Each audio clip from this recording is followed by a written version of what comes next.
Welcome to the Dream 100 Show, the epicenter of influence, collaboration, and exponential growth. You're about to discover the power of relationships. Dream 100 relationships. And you're one relationship away from a totally different business and life. This is your host, Michael Tasner.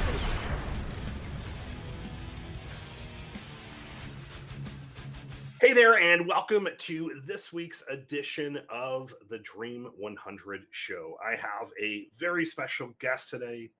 I'm so excited. I'm a huge fan of all things kind of media buying and paid traffic and psychology and all that amazing stuff. And we've got an expert in the space, Ryan Chute, the Wizard of Ads. He's a partner over at that organization with Roy Williams as well. Ryan, it's a pleasure to have you here today. Hey, thanks so much for having me, Michael. So I'd love to start and just, in doing my research about you, tell me a little bit more just kind of about your background. I know you've had lots of kind of twists and turns in your journey, but kind of give our listeners a little bit more of a view into your background, if you will. Absolutely. Yeah. I started off in the gulags of retail, working in furniture and then eventually into the automotive space. And once I kind of got through some of those challenges, I decided that I needed to explore things with the Wizard of Ads. I'd started taking classes with him in 2015, and I came to realize that at that first class that I took at the Wizard Academy in Austin, Texas, that I was living a super transactional life. I was filled with ideas around creating friction and living a life of friction, toxic bosses and weaponized fear, shame, and guilt, and frankly, retail as it naturally stands with all of the offers, deals, discounting, and sometimes some not overly delightful actions and behaviors of some of the people that are working in that space. Along with some of the most wonderful people that I've ever worked with as well. And really what it boils down to is when I realized that there was this whole world that stood above just being transactional and that there was an actual way to tap into it, it changed everything about how I wanted to approach life. And frankly, it started in advertising and it moved its way into the rest of the organization. And from the rest of the organization, it moved into the buying experience. And, as you start to learn how communication works and motivation works and the psychology, the biology, and how it all fits together to get a marketing mix that actually has potency, you start to realize it's true for pretty much everything in life. And that's kind of taken me on that path of figuring out how to remove friction from all kinds of aspects of life, from business to the personal life. How did you, so kind of going from retail and then getting to the Wizard of Ads, how did you discover Roy and kind of go down that particular rabbit hole and then start to build that relationship? Yeah, no, my dad gave me the books when they first came out. There's a trilogy that was written about 25 years ago now. And those were really kind of his early Monday morning memos, which he then started posting on the internet when the internet became a thing. And he's not missed a Monday in 37 years now, of a memo every single Monday that used to be on a fax machine. And he got really good at writing short memos because, of course, if you have 2 pages on the fax machine, that's 25 cents. And with 6,000 people subscribing, that's 25 cents times 2 times 6,000. And that adds up pretty quick. So he got real good at just keeping that to 1 page. And that's really what you see in the books. And then what you've seen from him on the internet at mondaymorningmemo.com for the last 20 or so years. And those were the things I was paying attention to this whole time. And in one of the memos in the rabbit hole, when you click on the pictures, you go down a rabbit hole of extra things that support the main point of what he's been talking about. He had said, I'm thinking about stepping back and not teaching any more classes at the Wizard Academy. And if you want to come and join me one last time, possibly. And he did a few more after that, but he very much did kind of pull himself out of the academy and now does a couple of interesting classes a year, just as a bit of a service to the academy, but it runs on its own now. So I went in 2015 on my own accord and just started taking it all in. And that first visit just broke my brain. It absolutely broke everything I knew to be true about marketing and selling and um, this whole nature of survival mode versus thriving mode, and transactional versus relational, and I kept on going back. And in 2017, he invited me to become a partner, and I've been working with him ever since. What kind of just out of my curiosity, what kind of business was your father into? Obviously, he was reading his materials. How did your father kind of go down that rabbit hole? Yeah, we owned a furniture store. It was owned by my grandfather, who sold it to my father, and it was a franchise of a furniture organization in Canada, and um, certainly one of the more creative furniture companies in Canada. And it was a really good fit from that standpoint, while they still did a whole bunch of transactional stuff, and that's where I kind of cut my teeth. At the end of the day, it was a good experience that had me be open to the ideas of how to really leverage brand. I didn't really understand it until I kind of saw it through a different set of eyes from Roy. Love it. So I guess just for our listeners that haven't heard of Roy, or kind of the concept around the Wizard of Ads, I mean, give us, and I know this is a little bit of a loaded question, but maybe give us the 30 or 60-second version of maybe some of the core philosophies or core beliefs, or even just the overarching premise around some of your teachings and Roy's teachings. Yeah, I mean, I think probably the biggest thing to recognize is that we get so wrapped up in the measurement of marketing today that we fail to realize how that fits into the neuroscience, psychology, and biology of the human brain. And we continue to be champions of the mass media channels that allow us to talk to people at infinitely less money. You're still spending money, but you're talking to them, and you're talking to them more than you would talk to them in any other platform, with data that is um, unscrutable. It is absolutely true data because it's measured with physical devices. It's like a thing about this size of like a credit card. It's called the personal people meter, and it tells you exactly how many people are listening to what and when, and the frequency we can dial in to get right, because the brain is set up to remember things in a way that is not anything like the way that people on mass media want to sell you stuff. And the reality of it is, we need a whole bunch of repetition. So we get repetition right with a really potent message, and that becomes the foundation of the marketing strategy, so that instead of meeting your customer for the first time on Facebook or Google, when you hope to capture them as a lead, you meet them many, many weeks, months, or years before they ever even considered needing what you have, but know, like, and trust you now, so that when they do need the thing that you sell, you're the obvious choice. And that's what real, full, holistic marketing strategies do for your business. I love it. I love it. So, as you know, the Dream 100 philosophy, the framework, it's all about dialing in your ideal, either 100 prospects that you're trying to go after, your 100 referral partners. Mhm. How would you go about assessing messaging or the psychology around things? Like, a lot of our listeners tend to, they like to skip steps. They like to go right to the, let's just build the list and let's just try the shotgun approach. Let's send 100 direct response emails, or even just 100 emails, for example. What are some of the ways that you would kind of tweak that a little bit to drive better results? Yeah, absolutely. So, in our philosophies, because we do service business to business very often, anytime you can write a list of the people that you can talk to, and create a Dream 100, mass media is not the right strategy, right? It's just talking to too many people that have no influence on what the end result's going to be and the buying decision. So let's spend that money differently.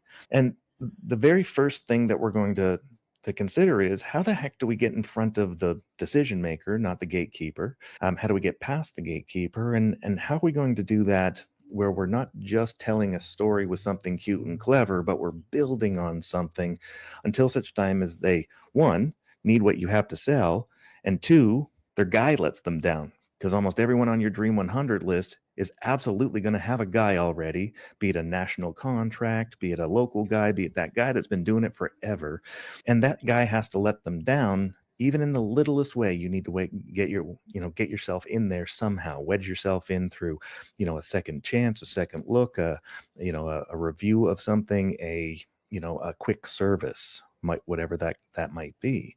So when you can write a list, I think that we all can agree already from the things that are taught at Dream 100 is that you absolutely need to dial in that list and make sure it's a tight, clean list. But if you're shotgunning it from there, that's a hope strategy. You're never going to get anywhere. You're going to probably get enough to, convince yourself that it was worth doing, and you're going to spend an awful lot of money. My very first thing I would do is say, hey, what the heck are we doing that's better or different than anyone else? And how can I package that up in a way that demonstrates that I know what I'm talking about and I'm empathetic to their needs, because that's really the two kind of core ingredients to trust. How can I deliver it more conveniently than my competition? And that really ends up being the reason why you get more money than somebody else, and the only other reason why a person is going to give you more money is that you have something so exclusive that no one else can have it. And the customer that you're trying to sell has to believe that it's exclusive, because there's an awful lot of people out there who can say that you can do something, and that's the exact same thing that everyone else is saying. So until you're saying something different than what your competition is saying and actually doing something that matters to the customer, not that seems shiny or valuable to you in the moment, you're going to struggle with whatever it is that you do to advertise. Once you have that, you have to get it out to them in a real creative way. Now, if everyone's sending out emails, don't send emails. If everyone's sending out letters, don't send letters. If everyone is doing cold calls, don't do cold calls. Instead, send out lumpy mail. Send a clown with balloons who's going to sing a song. Do skywriting up in the sky with a plane, or something that's going to do the thing that needs to be done to get you noticed in the way that it needs to get noticed. First and foremost, give first. Give until such time as they need your thing. It's real hard to say no when there's reciprocity at play. Love it. I mean, there's lots of great value there, and I love that you talked about kind of waiting for that spot to kind of pounce a little bit when their vendor lets them down, because a lot of these people that are on the Dream 100 list, I mean, to make it to that type of list, the criteria that I use is they have to have the ability to at least double your business. Mm-hmm. So if they're on that list, they're not going to be a small potato store or anything like that. They're right. going to be of size. Right. But even in kind of how you ended that chain of thought around giving value, and I see that as just a mistake that people make time and time again, where even we'll use this as an example. And if I were to use this and say, hey, Ryan, I want to pitch you something, the whole point of, bringing people on as guests is you want to give them value, and you want to show as much value to your guest as possible. And I think for some reason, business owners, marketers, we tend to just assume, well, if I did something quick, they should reciprocate immediately. And it just doesn't work that way. When you do something that's potent, you don't have to wait for them to reciprocate right now. They'll sit that on their desk for 4 months until they need your thing. And then when they need your thing, you're the top of mind. And this is about being patient enough to build that out, and having an actual go-to plan. If you're going to shotgun, you're going to spend money. You might get something.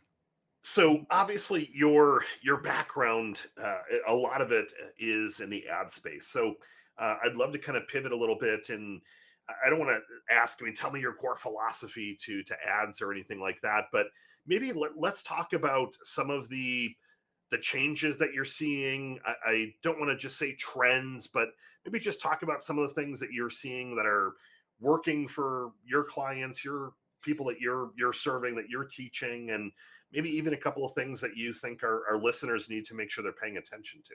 Yeah, absolutely. I think probably the one that most people are most ready to not hear today, they do not want to hear me say this, is exactly what Ryan Dice said to me at digitalmarketer.com. And Ryan's the CEO of Digital Marketer and has spent many hundreds of millions of dollars figuring out what works digitally. And the thing that he said about a year ago maybe a little bit more. He said, there has never been a more important time to be an excellent storyteller, telling your story on a narrative arc, not just cute and clever, to have people know, like, and trust you before they get to Google. Because if you're going to rely on Google, if you're going to rely on Google pay-per-click Meta pay-per-click, you are absolutely going to bleed out with a non-equity sharing partner taking 30% of your income. And that was profound. That was absolutely profound from a guy who sees it and has seen the trend line down, who has seen everybody and their dog put out a shingle saying that they're the next digital marketing guru. And most of those folks fail because they don't understand the rest of the marketing story. They just understand what they're selling. And this becomes challenging for a lot of people who are trying to hire somebody that they trust and go, well, what do you know about marketing? Well, they know about the thing they sell, and they're certainly trying to sell you on that and spend all the money there because that's how they get paid. I respect that. But equally as much, what is the thing that you can do that goes beyond just the tactical element that you sell to serve the customer at the highest level? If you can't do it, partner in or bring in somebody that can, so that you become an integral part of the process rather than a burden that's going to just be replaced when the next shiny thing shows up. And there's always going to be shiny things. Right now, AI is absolutely shiny. It is absolutely relevant. It is absolutely changing the way people are interfacing with search. It is going to quickly change, far quicker than people want to admit to. And it's because when you start getting this compounding effect of technology, you have an inertia that is created that is very hard to get away from the momentum of. Will it replace all of the marketing stuff that we're doing? No. Will it tell good stories? Nope. It'll tell schmaltzy, pedantic nonsense. Will some of it be good enough? Yes. But if you really want to lean into it, you need to have a person who's using AI figure out what it is that we need to say in a way that not just shows up in the cute and clever, in the here and now, in the short term, but also has the long play. The whole point of Dream 100 is relational. It's relational.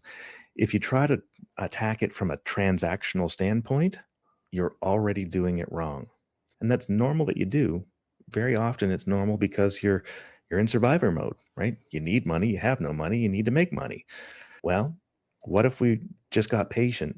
What you'll find is a whole bunch of people will start showing up that you didn't expect because you don't come across so salesy, so desperate, so transactional, right? And that's attractive.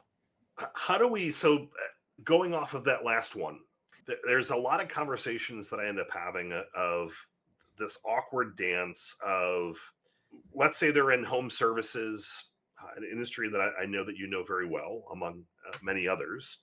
And they're at this spot, hey, what we're doing, let's call it, we'll just use round math, $1 million a year in business. Mm-hmm. And they're saying, well, I'm only making a couple $1,000s a month, so we really don't have any marketing money to play with, or we need to, it's got to work kind of right away. How do you not only manage expectations, but how do you approach those situations where people they're so borderline obsessed, but just like they're attached, I think is the word I'm looking for, to that outcome of like it having to, if I don't get 20 Google lead conversions from this first campaign, I'm going to pause it immediately. Like, how do you start to broach some of those situations? Well, probably the most wise piece of advice or quote that I ever received was from Dr. Frances Frey. She's now passed. She was a Harvard professor. She said, you can't change a person's behavior until you change their beliefs. So I can't change the mind of a transactional, twitchy person. They're going to continue to live in transactional, survival, twitchy mode until such time as that something happens in their life that gives them more freedom to approach it from a different spot, or something else inside them changes, and I'd encourage them to go to the Wizard Academy and take classes and learn beyond just the shiny object syndrome that you see online, and really start to understand how the human brain works. Because look, if you're selling a small, basically disposable income kind of purchase, something under $200, the strategy is different. But if you're talking Dream 100, my guess is that the tickets are higher, the relationship is longer. There's more than a single purchase cycle. It's an ongoing lifetime value of customer. Different business models, different things. But at the end of the day, for those things where you're looking for the enduring relationship, you've got to make sure that you're looking at what the ROAS is, the return on advertising spend is, over the appropriate amount of time. If 1 month is your ROAS, is your return on ad spend, then you need to have something that is an absolute no-brainer under $200 to make sense. You're probably not chasing 100 people for that. You're probably chasing 10,000 or 100,000 or 1,000,000 people for that. When you're looking for a bigger ticket and it's going to take longer to build the trust, because trust takes time, right? And their guy has to let them down, and they need to have a thing break for them to have the need to call you in the first place. We have to look at what's the actual purchase cycle. What is the timeline it takes to actually have a person show up and buy the thing from the time they buy a new one to the next time they need one, or service in between, and factor that into your business model and what your expectation should be. Once you have that expectation set right, then they can manage their own expectation, because they understand that there is a future potential, and that future potential should be based off of data of the industry that they're in, and the likelihood that they're saying something that the customer actually cares about. Because most of the time, you're just saying the same stuff that everyone else is saying, and that's where most people are going wrong. It's not that they're not trying really hard; they're just trying really hard with transactional offers or desperation or salesy, schleppy stuff, when what they need to be talking about is their values and what they stand for and what their North Star is and what consequence they'll impose upon themselves when they don't deliver on the thing, and all of the stuff that instills trust and confidence that you are a better choice than the alternative. So absolutely love that. I'm going to ask you a loaded question, and I know the answer is going to be it depends. But one of the questions that I get all the time is, where should I be putting my marketing dollars? And if we're looking at it from a paid standpoint, obviously you've got the big players of Google and Meta, for example. Mhm. But how does one determine, maybe the Reddit is a better platform? Maybe, and at the time of recording, we don't know if TikTok's going to be around for another 2 months or not. But how does one start to figure out where they should put some of their ad dollars initially? Yeah. Well, this is probably one of the most fundamental mistakes and misunderstandings of marketing in the whole wide world, because I've never heard it packaged up in the way that I tend to package it up, and that's that there's three places that you put your marketing mix, and then the channels would fit into the marketing mix once you have the right strategy and a message that goes along with it. So to answer your question is that there's three places you put your marketing dollars. One, branding, making sure that you have a message that people want to hear, that people resonate with and connect to, and will follow you for, because you're doing something that is taking you somewhere. The second place that you spend your money is in sales activation. Now, sales activation are the offers, the promotions, the discounts, the giveaways or gifts or whatnot, the things that entice the sale trigger to take place, the purchase trigger. And the third place that you put your dollars is in conversion presence, the portal to which you go from looking at buying to buying, right, is what Google likes to call the zero moment of truth. It's what I like to call a presence portal, right? You need to show up where the customers are. So in a Dream 100 list, sure, you can be on Google and spend your money there, but if you can just talk to 100 people, just talk to 100 people, show up where they are. Do you know where they are? In their office. So show up at their office, not necessarily physically, because that could be creepy, but figuratively in lots of ways. For example, a financial advisor that I know, a very brilliant man, once needed to get a very special book that is super valuable back in the days of books when the internet wasn't a thing, right? And this book was a coveted book that's worth lots of money. And he said, well, if I'm going to get this in front of the 100 people that I need to get this in front of, I'm going to create a Cracker Jack box. And I'm going to put just enough space in the Cracker Jack box to put in some stuff that'll rattle around so it sounds like Cracker Jacks. And then I'm going to put the book in the Cracker Jack box. And then I'm going to send the Cracker Jack box wrapped with the name of the person on it and his office address and everything else. And that book is going to get past the gatekeeper, because gatekeepers traditionally don't open up a box that's been unwrapped. Now, that person, the gatekeeper, might unwrap it, but they won't open the Cracker Jack box. They'll just think, well, this is a Cracker Jack box. So then it goes into the business, the manager's or the person of interest's office. And that person is opening up the box to say, what the heck is this? And then he's going to find this book, the prize inside, right? Because Cracker Jack's always had a prize inside. So now all of a sudden, he's got himself the book he needed and a little message that tells him about the book and why it matters. And he'll know what the book is, because that was the whole shtick there. Not unlike what you do creatively for your guerrilla marketing strategies, these are really smart ways of getting in past the gatekeeper and spend $3 or $4 or $5 on that. Spend $7. There are so many creative ways to get past the gatekeeper that allow you to get to the 100 people that you actually want to talk to. And then you just keep sending them and sending them and sending them. And if you just type in lumpy mail into Google, you're going to find about 58 websites that are all going to show you weird little things that you can send people, 100 people at a time, every week, every day, every month, whatever your budget allows. Do something that matters and say something that matters when you get that one beautiful opportunity to have their eyes on your thing.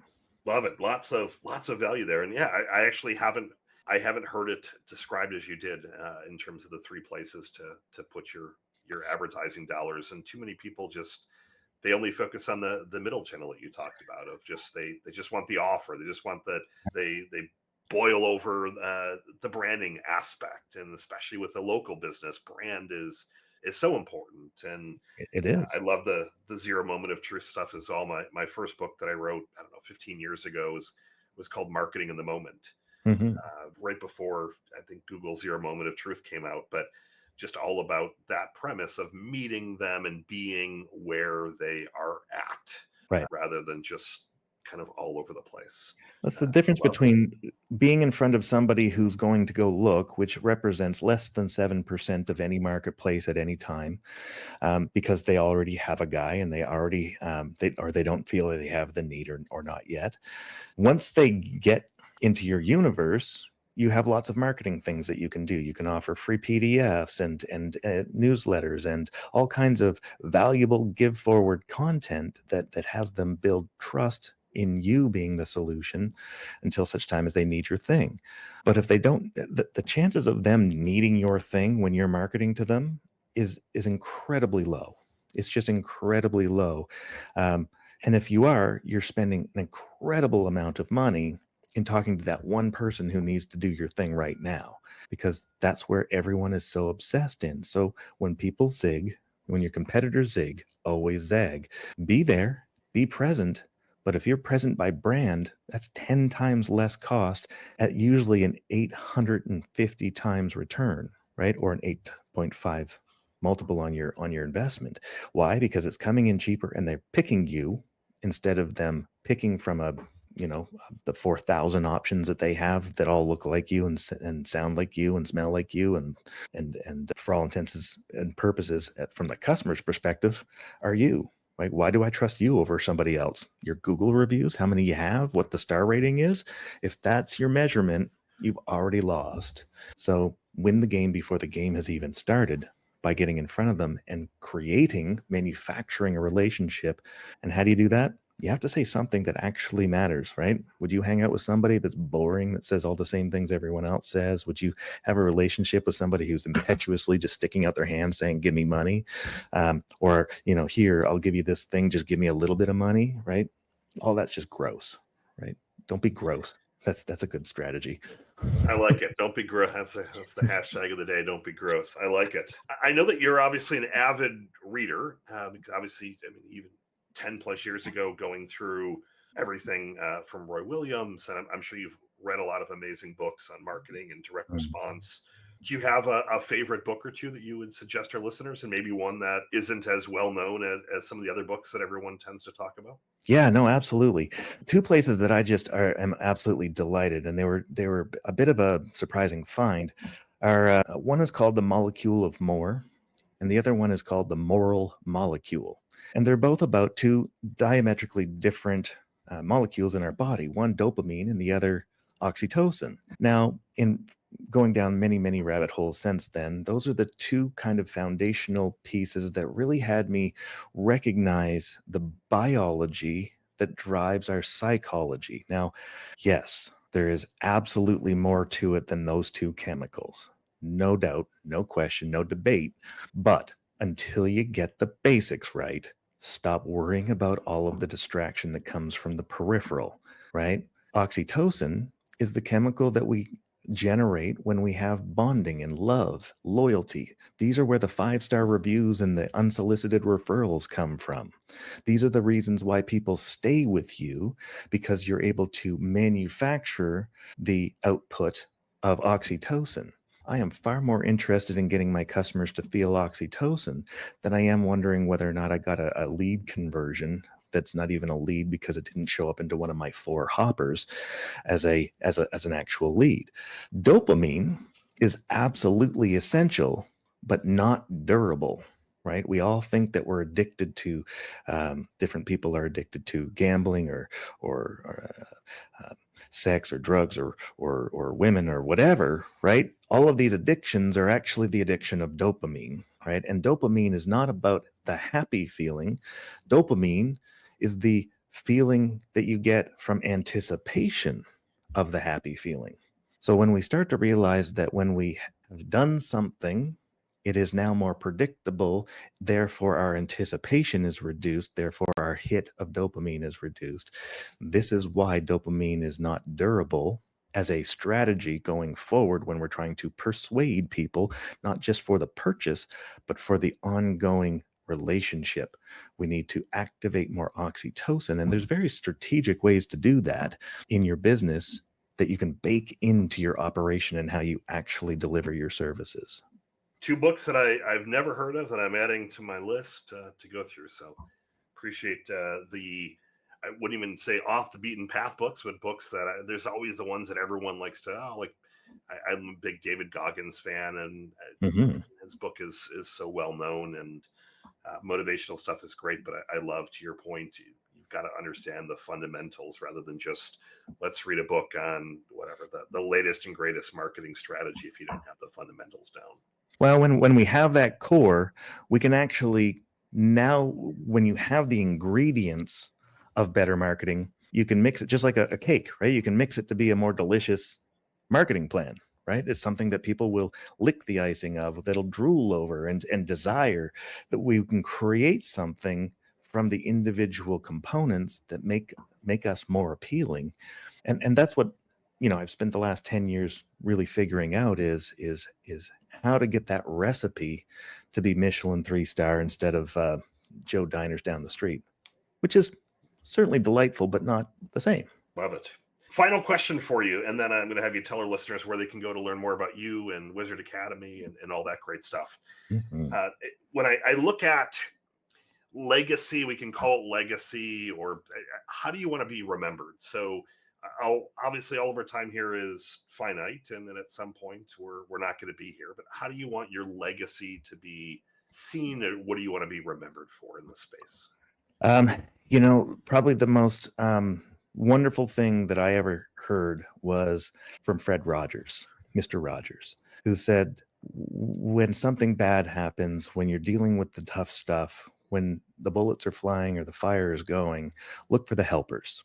And if the only thing that I am is one helper to one person, and I've touched that person's soul in a way that has allowed me to make their lives better, then I've succeeded at life. So I've already succeeded at life because I've been a helper for a long time, but I want to be a helper to as many possible people as I can. And my path right now, this chapter of my life, is to help residential home service, essential service companies that are looking to build relational businesses at high value and get fantastic returns on it. I'm going to help them do everything to not just grow their company, but eventually exit their company for multiples that they could never have achieved on their own.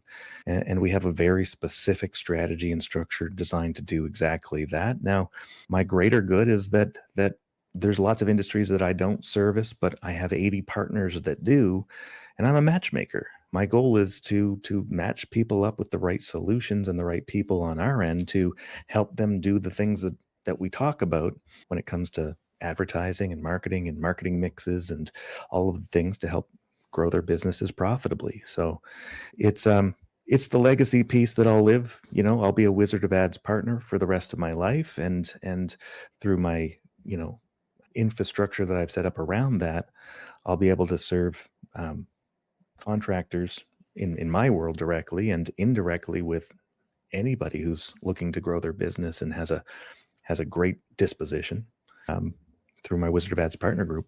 So that's what I hope to be remembered for, Michael. I love it. Where can our listeners, especially people in the home services industry, but where can they go to learn more about you, get in touch with you, and advance the relationship?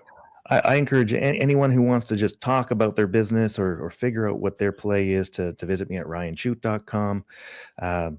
You can also find me on all social platforms at Wizard Ryan Chute, and more than happy to open a dialogue and have conversations about how we can help you go from, regardless of where you are.